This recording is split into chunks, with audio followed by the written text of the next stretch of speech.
Hey guys, welcome back to my channel.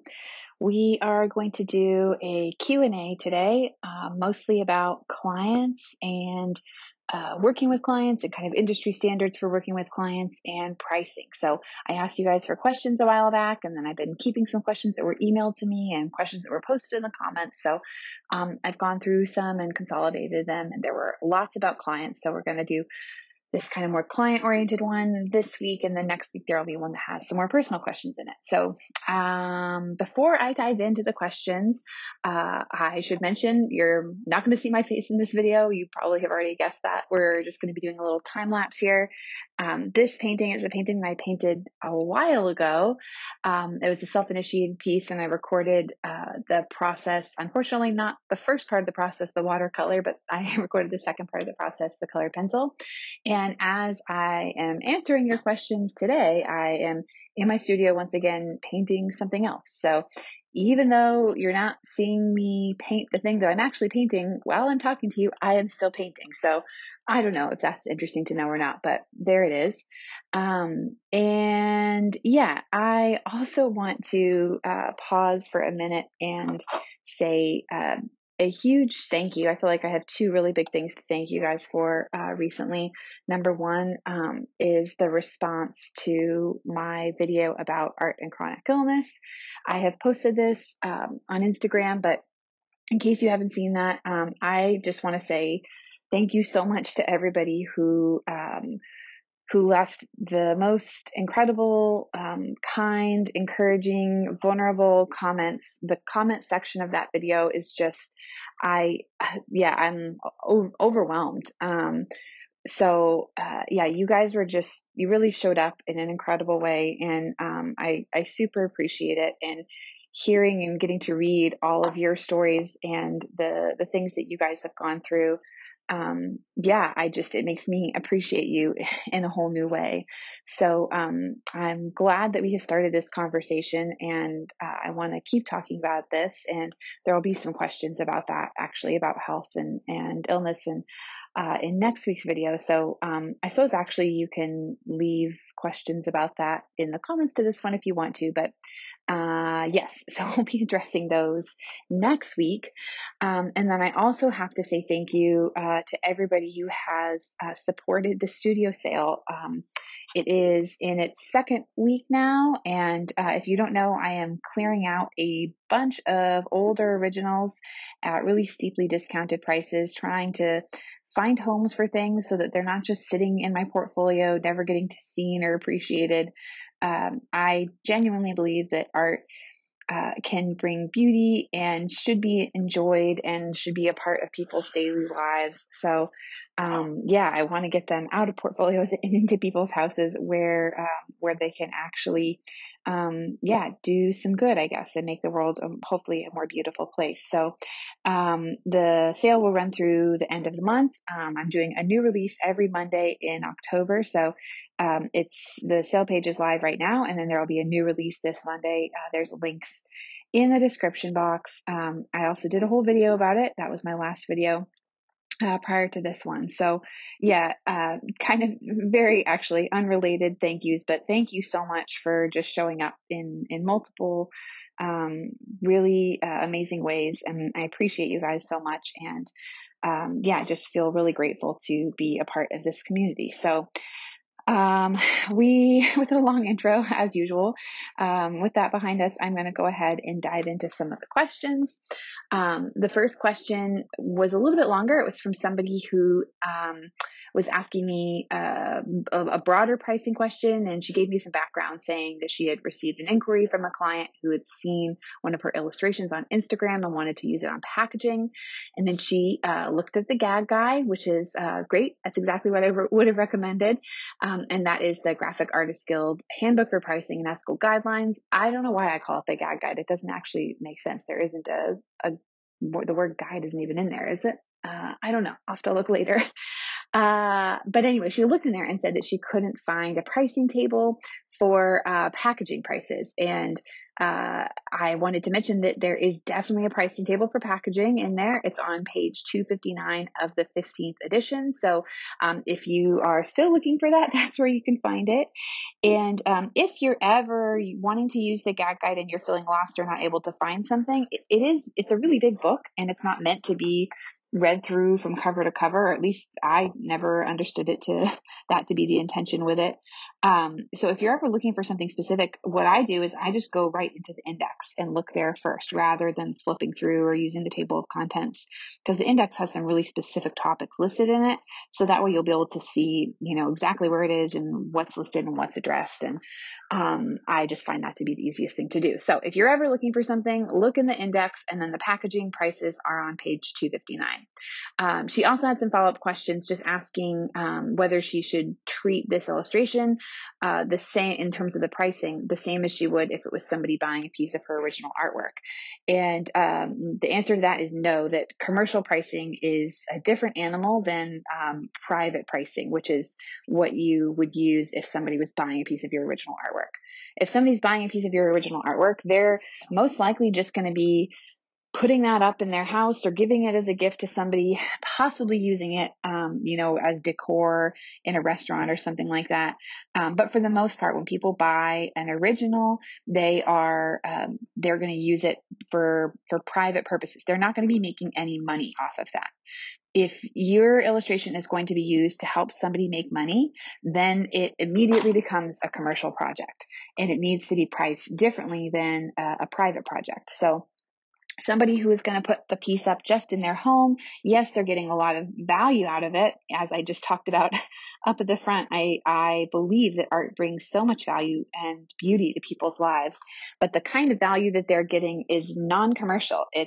They're not making any money from it. So they get less commercial value than a client who is buying a piece that they're going to, use in a magazine or put on a book cover or, use inside of a book or on packaging, all different sorts of things. So, yes, pricing that is done for commercial purposes needs to be done differently than pricing that is done for private purposes.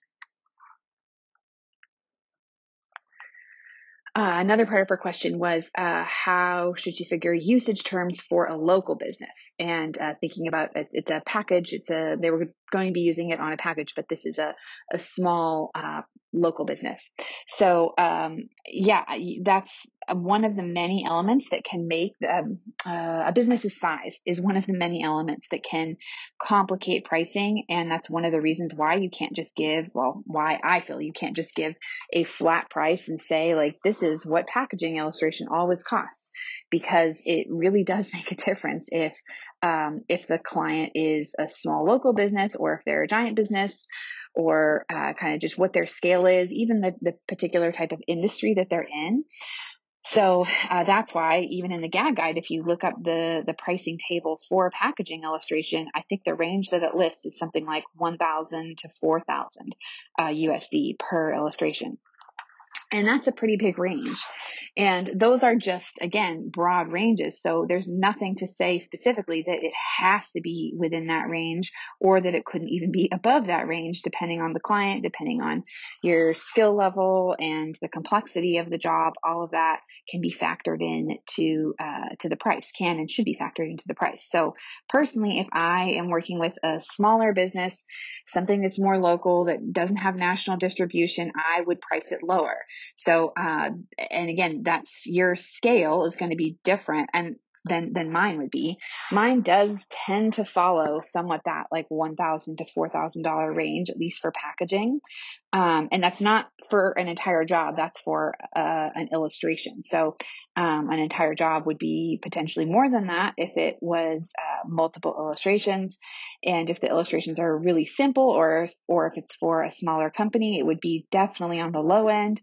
And there are some times that I would even drop below 1,000 per illustration for packaging if it was for a fairly simple illustration. So the reason packaging illustration costs so much is that it is used not quite as heavily as the logo. It's not quite as important as the logo, but it is like a major component to what helps something to sell, especially in certain industries. So it's a really important part of the process, and it's an important part of the selling process, and it brings a huge amount of value to the client. So it's important for you not to undervalue it, even if you're working with a smaller company.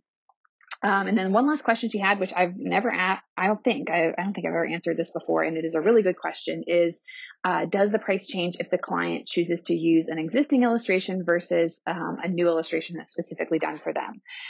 And this is, again, subjective, and some people might choose to do this differently, but personally, I feel like it should be more if you're doing a custom illustration versus using a new illustration. And for me, that's because when I do pricing, when I figure out a price, part of what I am considering is not just the value that it brings to the client, it's also how much work it takes for me to make it. So if a client wants to license an existing illustration, that is way less work for me than it is to make a whole brand new illustration. And usually if they're licensing an existing illustration, they are probably not going to have exclusivity over it, which means that it should be less expensive as well. So yes, there are so many factors that influence pricing, which actually at this point I feel like makes me feel a little bit better about the whole thing, a little bit more, I don't know, secure is the word that comes to mind, because I feel like there's no absolute right and wrong 100% of the time way that you have to do it. So there are some guidelines and some principles, but I remember I used to worry so much about like whether I was going to price things wrong, or, basically make myself seem really unprofessional, or make it so that I couldn't work, or would, ruin the industry or ruin the market. And it's just not that black and white. So pricing, there are a lot of factors to consider, and it's going to take you some practice to figure it out. And I still feel like, every time I price a job, I kind of learn more and I get better. And there are sometimes that I price a job that I think, oh gosh, I wish I had quoted more initially, especially if the client comes back and they aren't trying to negotiate at all or get the price down, then that usually tells me I should have asked for a little bit more. But yeah, I would hope that is a little bit encouraging. And if it's not, just know that with time, it will seem easier, or you'll get better at it. All right. Next question. This is from somebody who is based in Budapest, Hungary, and is asking about pricing with international clients, or what's for them an international client. So they've asked, do you think I'm expected to work for lower fees just because I'm based in Eastern Europe? And this person has had several clients that have approached them, and they have quoted them based on gag pricing guidelines and then just been ghosted.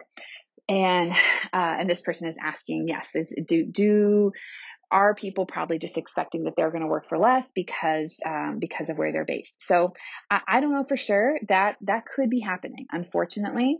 Another thing that is just very likely is that there's nothing necessarily personal about them ghosting you. I would say if somebody ghosts you for a price, it is because you were very, very far from what they were expecting to pay. So if somebody had a budget of $700, for example, and you quoted them $1,000, they wouldn't just turn and run. They might ask you, could you do it for $700? Or, would you be willing to, reduce the rights and do it for $800, something like that. If they're somewhat close, if they're in the neighborhood, they're not going to ghost you. People who ghost are not even in the same realm in terms of the pricing, and they're probably not serious about it either. So I would guess this person was hoping to pay something like $100, or maybe even something insane like $50. You guys, I still get offers pretty regularly, or requests rather, to do custom illustrations for something like, $75 per illustration, or $50 per illustration. That happens way too frequently. And then, people get upset when they realize what it actually costs. And that used to really, I guess, hurt my feelings. That's probably the right way to say it. That used to really hurt my feelings. And I don't know if I'm just like old and tough now, but it doesn't bother me as much anymore because I know that it was never really about me anyway. It was about them and where they're at and what their budget is and how unrealistic their expectations are. So I just don't lose any sleep over being ghosted. And I say that to hopefully encourage you that there was nothing, unless you were willing to work for, $50 an illustration, or probably likely less than $100 an illustration, then you have not lost anything here anyway, because they were never going to even be in the ballpark. So I would just keep on doing what you're doing. And I think it is absolutely fair. Oh, this is the other component of what they had asked was, if they're, sorry, I'm trying to condense these questions, but I've probably just made it more complicated. This person felt like, her clients were these proposed clients were in the US and Western Europe. And so they felt like they should charge prices for those markets, which is exactly right. So the pricing should be based on the client's market, not just your market. So if the client is using it in Western Europe or America or Canada or whatever, they're getting that level of value out of it. So it's perfectly appropriate for you to charge them a rate that makes sense in that market. And most bigger clients, and bigger is not the right word, most serious clients would understand and accept that anyway. So if they're coming to you because they genuinely like your work, not just because they're looking for a deal or looking to exploit somebody to make an illustration for, a ridiculously low amount of money, then they're going to be okay with you charging fair market rates. If they are purposely looking to exploit you, or if they have, more innocently, just like a really naive understanding or no understanding at all of what illustration actually costs to make, then it was never going to happen anyway. So hopefully that helps. Hopefully it's encouraging. I feel like there was something else I wanted to say here, but I'm losing my train of thought a little bit. So I am going to move on to question 3. All right. I was wondering how you get your clients to pay. Do you use a system like PayPal or accounting software, or do you just give them your bank details? And in your experience, have you ever found that not offering a system like PayPal affected your sales or the length of time in which it takes for you to receive payment from a client? So right now I've talked about this before, but I use, a software called Bonsai. Well, it's a platform called Bonsai. And, it's basically, it's pretty similar to something like FreshBooks. I started using it because I heard of it before I had heard of FreshBooks, and I'm all set up on it now. So I don't really feel like changing. But it allows me to do everything from contracts to invoicing to some basic bookkeeping stuff, and embedded within the invoicing, aspect of the platform, I can choose to link different payment methods. So I have PayPal, I have Stripe. So there's a couple of different ways that people can pay via credit card. And then I also have bank account transfer, and then wire transfer for international clients. And it's pretty nice because all of that is just like embedded in their, in Bonsai within the invoice. So whenever I send somebody an invoice, they can kind of click this little drop down menu and choose how they want to pay the invoice. So I really like that aspect of it. And I do feel like using Bonsai has sped up how quickly I get paid versus when I used to just send PDF invoices. And then also on there, I can, of course, have people either send me a check or some other kind of more traditional old-fashioned way of getting paid, I suppose. And then there are some clients that you'll work with that will require you to fill out their own kind of internal payment paperwork, basically. So usually those are folks who are going to do a bank transfer or what's it called, like ACH transfer. So yeah, that's how I get clients to pay. And yes, I definitely recommend using something like Bonsai if you are turning around a lot of clients. If you're still pretty small, then I would not recommend using Bonsai because it costs money. So if you're in the very early phases and it's easy for you to keep track, you have 1 or 2 invoices a month maybe, then I would recommend just sticking with like making your own PDF invoices, and you could have, a single platform like PayPal so that people people can pay by a credit card, and then other than that, they could send you a check. You can just keep it really simple. That's what I did initially. And then once you are up and running and you're more complex and you've got lots of invoices to keep track of every month, then you can start thinking about doing something that would have a lot more of the kind of behind the scenes work taken care of for you. So like Bonsai tracks when an invoice has been paid, when it's been viewed, all of that stuff, so that I don't have to keep track of that. And that is just hugely helpful for me. So I think that's the answer to that question. All right, moving on to question 4. I was wondering how you would recommend going about increasing prices with a existing client. So this is a tricky one. I want to be perfectly honest with you guys and say I have only done this once. I've only ever increased prices with an existing client once. I mean, I guess I've done it more than that if you count like back in the very early days when I was still doing some graphic design work. I did increase prices for those clients. But overall, like in terms of illustration, I have really only increased prices on one client. And I just basically laid out the case for them and said, hey, I've been working for you this long. I've done these kinds of illustrations. I have really enjoyed our work together. Basically kind of laid out the case for what value I have brought to them, like what I had done for, this was a magazine, what I had done for the magazine, and then said, kind of compared what I was getting paid from them to what I was getting paid with other clients. And then I said, I really want to keep working with you guys. I love working with you. You're one of my favorite clients and art directors to work with. This email was to the art director. But this is what I am getting paid currently. And I'm starting to have to choose which assignments I want to take because I'm busy enough that I have to do that. And I want to still be able to basically save space for you guys. Is there any flexibility in the budget? Like, would you have any availability or any possibility to increase your rates? And they came back and they paid what I asked for. So that's really the only situation that I have done that in. So I don't feel like I can't really share any more wisdom than what I just shared, like how I went about that.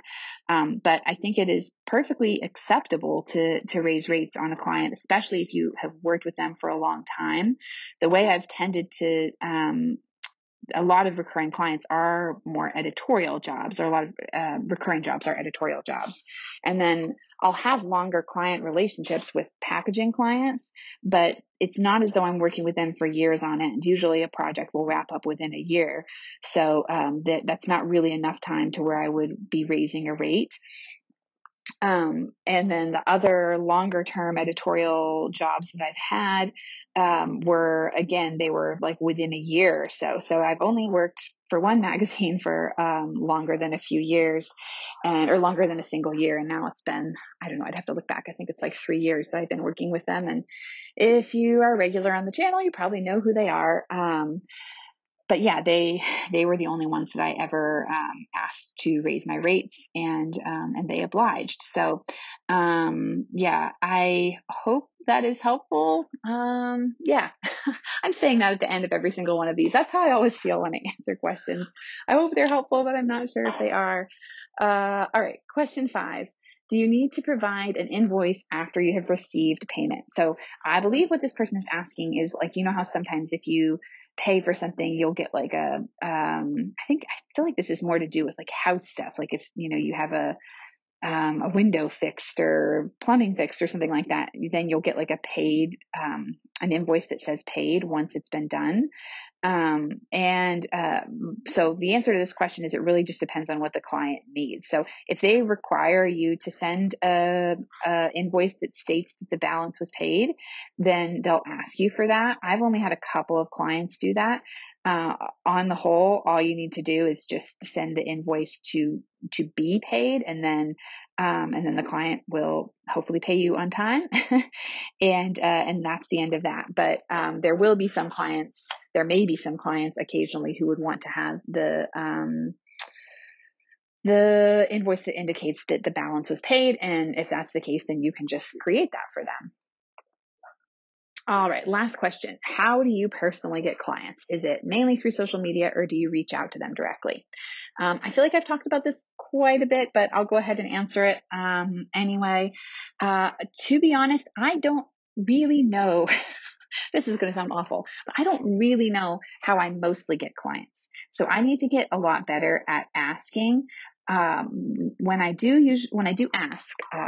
explicitly ask somebody how they found me, the answer is usually through a Google search. So neither social media nor reaching out directly. But people will usually say that they found me through a Google search. Occasionally I'll hear something like, Behance or Instagram, or I don't think I've ever heard somebody say YouTube. That's mainly how you guys find me. But yeah, it's typically just through a Google search. And so I guess YouTube might have some impact on that, because hopefully, I would be more likely to come up in the search results since I have a Google backed account, since I'm active on a Google Google platform. Oh my goodness.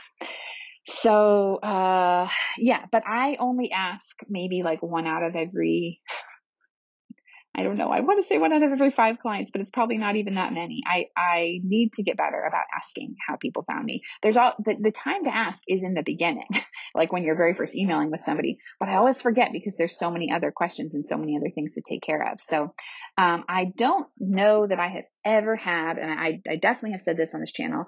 I don't know that I have ever like gotten a significant job from like direct outreach. So I certainly have done a few cold email rounds, and I've been trying to get better at doing that, but like more to keep up with existing or clients that I've worked with before, like particularly agencies and designers who are doing stuff for like advertising and packaging and all that. So I have tried to get better about that recently, and that's one of the things my studio assistant Disha has been helping me with. If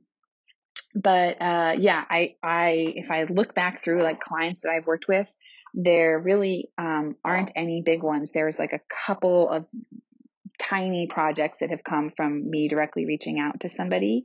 But for the most part, any of the big ones are things that I've been like either found out that they found me through a Google search, or have just kind of forgotten to ask and then wondered later, how did they actually find me? So I need to like create a process for that, basically, where I start asking people how they found me, along with maybe like when I ask them to give a review or a testimonial or something like that, I could ask them how they found me. So I think that is going to be it for this video. I hope it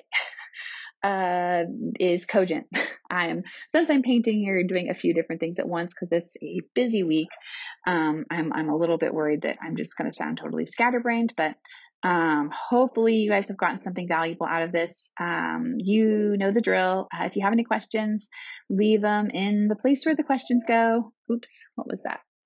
Sorry. And there'll be another one of these kinds of videos next week, kind of chatty Q&A, but we're going to go over some more personal stuff. You guys also, in addition to all these client questions, you asked about kind of mom and freelancer work-life balance, and the doctor who diagnosed me, some of those kinds of questions. So I will be answering those in next week's video. All right. Thank you so much to my patrons for sponsoring this video. Thank you to Meg for editing it. And thank you to you guys for watching. I will see you next week. All right. Bye.